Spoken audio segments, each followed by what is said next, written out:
साताऱ्याचे राष्ट्रवादी काँग्रेस पक्षाचे विद्यमान खासदार छत्रपती उदयनराजे भोसले यांच्या विरोधात आता युतीचा उमेदवार जाहीर झालेला आहे। शिवसेनेत प्रवेश केलेले माथाडी नेते नरेंद्र पाटील हे राजेंच्या विरोधात आपली उमेदवारी लढवणार आहेत। नरेंद्र पाटील यांच्याशी बातचीत केली आमचे साताऱ्याचे प्रतिनिधी संतोष नलावडे यांनी। साताऱ्याचा महायुतीचा उमेदवार कोण याची उत्सुकता सातारकरांना होती आणि महायुतीच्या कोल्हापूरच्या मेळाव्यात अखेर महायुतीचा उमेदवार जाहीर झाला आहे। खासदार छत्रपती उदयनराजे भोसले यांच्या विरोधात नरेंद्र पाटील हे उमेदवारी आपली लढवणार आहेत। आपल्या सोबत ते आहेत। सर, नक्की सांगा की यामध्ये जी अचानक तुमची उमेदवारी जाहीर केली, काय सांगाल याविषयी? खरं म्हणजे जिल्ह्यामध्ये चांगल्या पद्धतीने भारतीय जनता पक्षाचं काम वाढत होतं।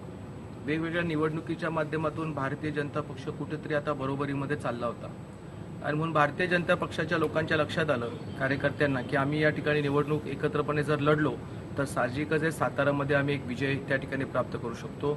परंतु सदर ही सातारची जागा ही 95ला शिवसेनेचे असणारे खासदार सन्माननीय निंबाळकर साहेब त्या ठिकाणी निवडून आले होते आणि म्हणून लोकांनी हीच अपेक्षा केली, शिवसैनिक प्रमुखांनी, की बाबा सातारची जर निवडणूक लढवत असाल तर त्या ठिकाणी शिवसेनेचाच उमेदवार त्या ठिकाणी या रिंगणामध्ये उतरला पाहिजे, ही शिवसैनिकांची मागणी होती।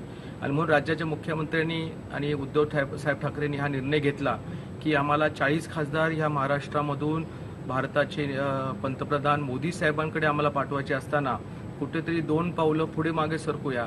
आणि म्हणून राज्याच्या मुख्यमंत्र्यांनी मला शिवसेनेच्या माध्यमातून ह्या निवडणुकीमध्ये धनुष्यबाण या चिन्हावरती लढवण्यासाठी परवानगी पण दिली।